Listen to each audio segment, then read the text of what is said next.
Hey, what's going on, people? Well, a lot of news today. The biggest news, in my opinion, is a new Sonic racing game. We know the developer is now Sumo Digital, which I am very, very happy about because you know I love my Outrun 2 and Sonic Racing Transformed, which I played on the Wii U. I really enjoyed. So to get a new Sonic racing game from Sumo Digital is pretty freaking awesome, and I can't wait to play that game. But obviously, the biggest news is all the Pokemon news that's going on. You know, people seem to be going Pokemon mad again. You got the oh, Pokemon, I want to be the best. Sorry, but you know, in all fairness, you know, I'm not that excited, and I want to explain why. So, with the recent announcements of Pokemon Let's Go Pikachu and Eevee editions, as well as Pokemon Quest, which no one's talking about. All three games coming to the Nintendo Switch, with Pokemon Quest also coming to mobile phones. I can't help but want to talk about Game Freak, Nintendo, and Pokemon in general, as you know, as well as mostly focus on the core mainline Pokemon game that is planned for release in 2019 and has supposedly been in development before the Switch was revealed. But you know, first let me read the words of the Pokemon company themselves in regards to these announcements, you know, straight from their Twitter account.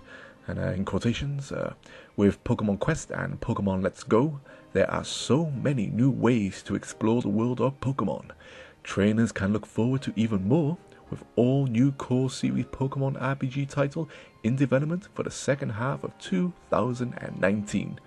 And end of quotations. You also have some additional notes clarifying more about this 2019 Pokemon RPG that's coming. Quotations, 2019 core RPG is set to be in the style of X and Y and Sun and Moon. This should appease competitive players, with Let's Go aimed at a broad audience. A core RPG for everyone is what they're calling Pokemon Let's Go. And further clarification on what Pokemon Let's Go is, the following tweet from the Pokemon company reads as: Pokemon Let's Go Pikachu and Pokemon Let's Go Eevee are based on Pokemon Yellow Special Pikachu Edition, which first launched in Japan back in 1998. The greatest year in gaming, people, as I keep on saying. But anyway, it wasn't until 1999, people, where Pokemon Fever first hit the UK and Europe. And once again, you know, during that period, I was working in the video game store electronics boutique during the golden age of gaming.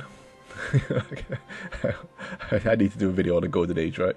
You know, but I remember selling both Pokemon Red and Blue, and I still, to this day, you know, I say that the fever and hype around those releases were far greater than what Pokemon Go achieved.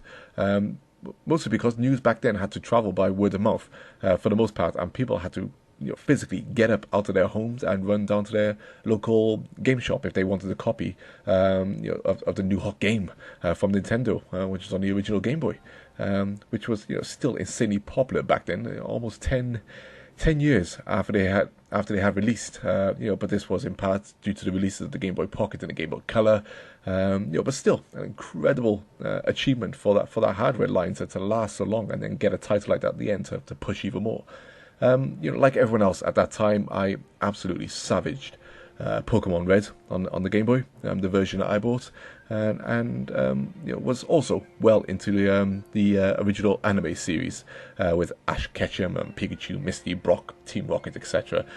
You know, the premise of Pokemon was exciting, but for me, that quickly ended with the release of Pokemon Yellow, pretty much. Which in my eyes done, you know, essentially nothing new, you know, but you know, still plays. I still play the large chunk of it. You know, as I sat and played the greatest console ever made, the Nintendo 64.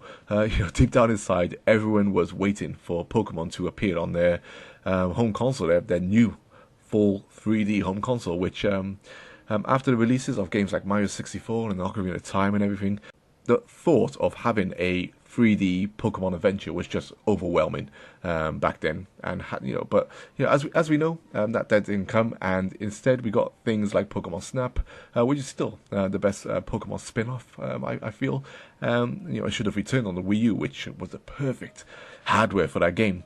And we also had things like Pokemon Stadium, Hey You Pikachu, and Pokemon Puzzle League, which was also a pretty good puzzle game, which I regrettably sold to help fund my PlayStation 3.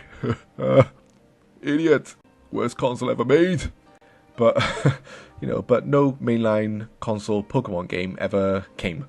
And in between then and now, we've seen, in my opinion, nothing but subtle and to be honest, from my perspective, uninspiring and uninventive changes and progressions to the Pokemon series. That might sound a bit harsh because we know it has changed, but not to the point where it feels completely new.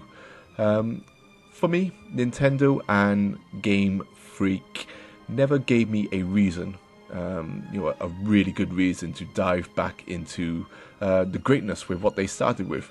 Now, that's not to say that the other mainline Pokemon games on the Game Boy Advance, the DS, the 3DS were trash. Not at all. They're all still really good games. I've dabbled in at least one version on each platform, but each time I kept on getting the impression that nothing had greatly changed.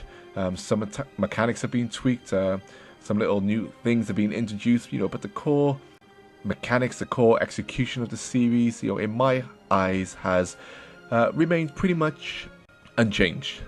So we come to today, and you could argue that the Pokemon Company are one of the richest game studios out there, right? Based off the success of Pokemon itself throughout the ages, and especially Pokemon Go, which the amount of downloads and the money they've probably made on that is astronomical. As soon as the Switch was announced, we all got excited, because finally Game Freak had, in our eyes, run out of excuses for keeping the mainline Pokemon series tied to Nintendo handhelds, as part of their philosophy for the series itself. Pokemon standing for Pocket Monster, as we know. But finally, we had a next-gen gaming device that could truly, take the Pokemon series to the next level.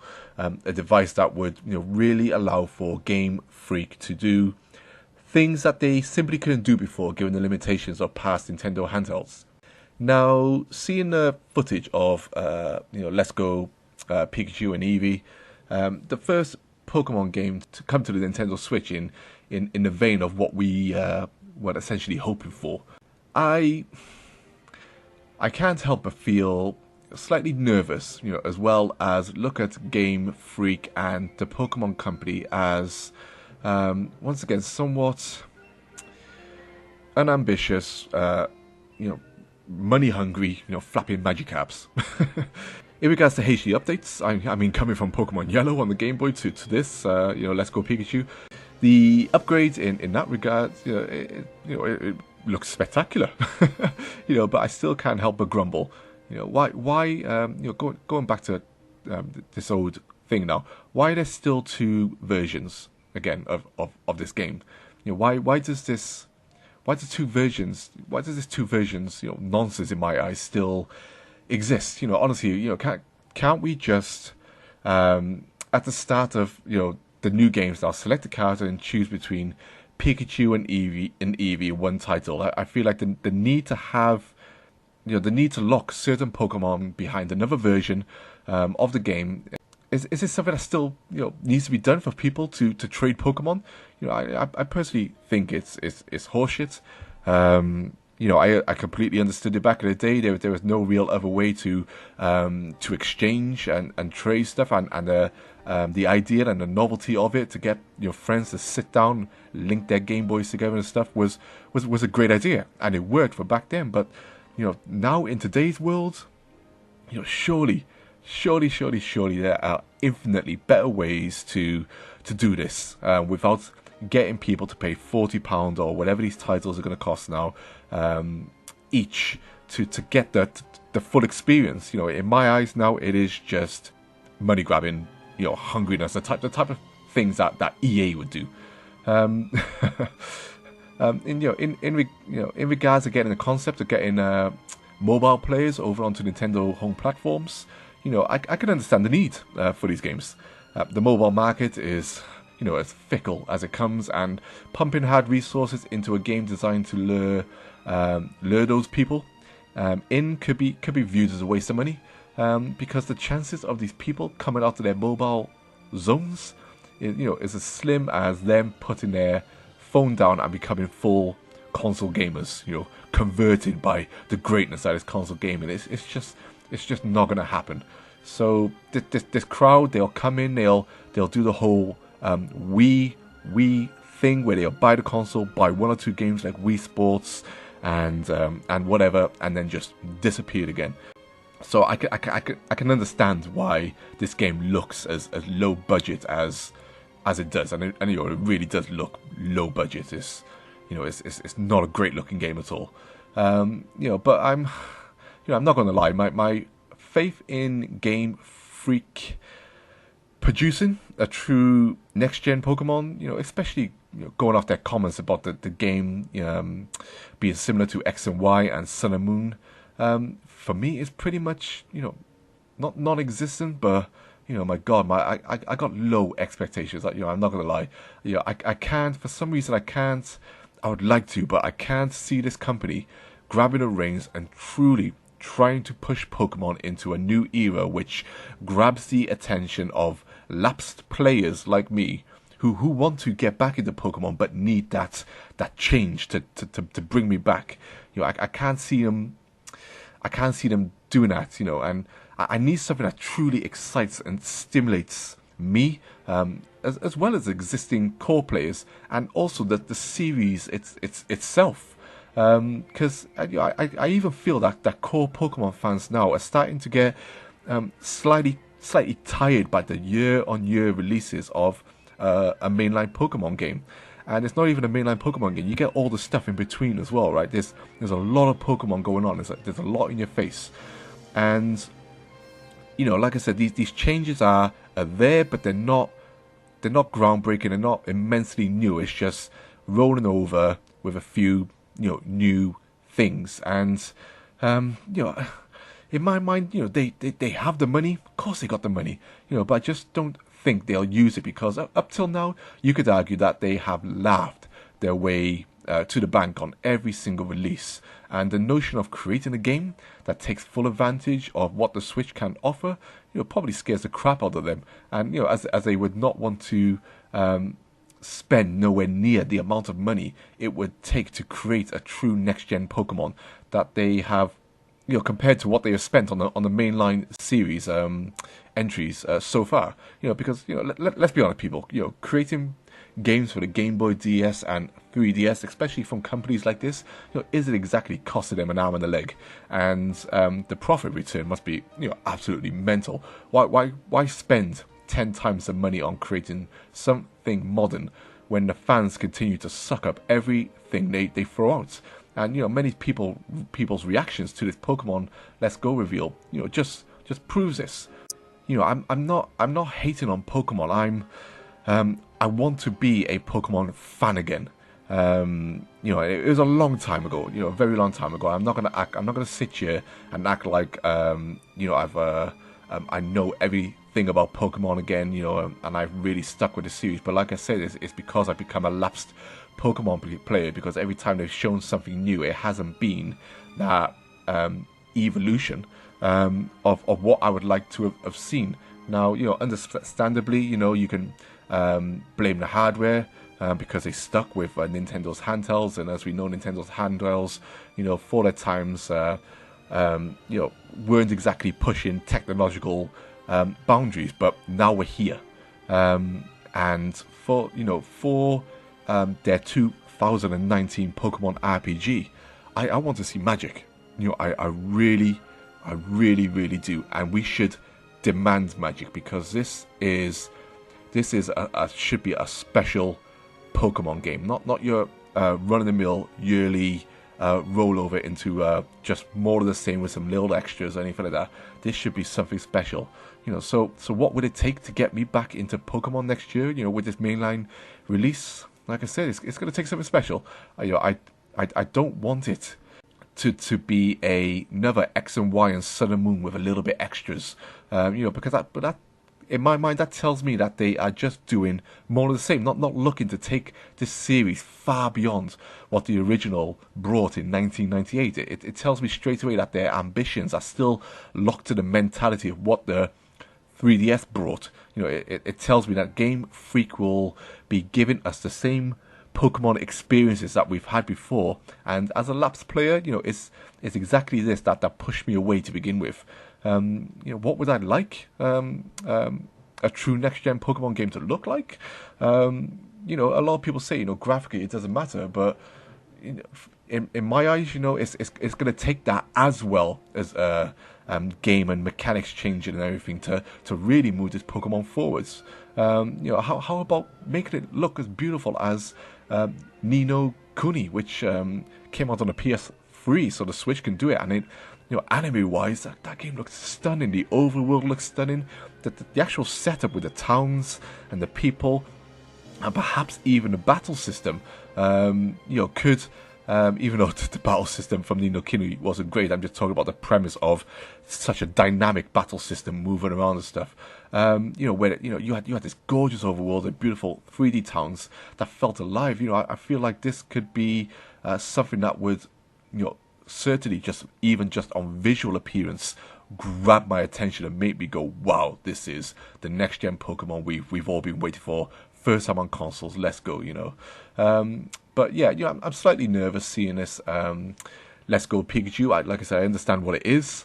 I'm taking it as what it is. We knew these type of games were coming. In all fairness, I didn't think it would come out first for some reason. I honestly thought that we would get the mainline Pokemon game this year. we are getting 2 Pokemon games this year now, but not quite what we were expecting. So now will they show the 2019 Pokemon at this E3? Probably not, because they're probably going to focus on these 2 new Pokemon games coming out in November now. So we're gonna have to wait till next year, and most likely it's going to get its own separate event anyway, because this is what the Pokemon company does. But I am nervous. I'm not going to lie, I'm nervous. I want this next Pokemon to be truly something special, and I want Game Freak to push themselves. If they want to create a fantastic world and they're scared with 3D, hell, bring in some of the guys from Monolith Soft. They're being dragged around everywhere, as we knew during the development of Xenoblade Chronicles 2. Get there. I'm not talking about having a huge, massive overworld like Xenoblade 2 or Breath of the Wild, even though that would be fantastic. But you can still create a wonderful, exciting, full 3D world that could capture the hearts and imaginations of young and old people and players. But we're gonna have to wait to see now, obviously, to see what they bring with this 2019 Pokemon. As for these 2 games, I couldn't really care less about them. They're for a completely different crowd. They're existing for a reason. Let's hope they bring in a crowd, and let's hope the Iwata Blue Ocean mentality works once again, like it did with the Wii, and hopefully retain some of these people to stick within the console ecosystems, which, as we know, deliver far more compelling experiences, and get them to play a true mainline Pokemon game that is coming next year and will hopefully look fantastic. But anyway, those are my thoughts on this. And I'm not gonna go into any more of this, gone long enough it is. But let me know your thoughts, people, on these new Pokemon announcements. You excited, not excited? You understand them, don't understand them? Let me know your thoughts as always. And as always, thanks for watching. Peace.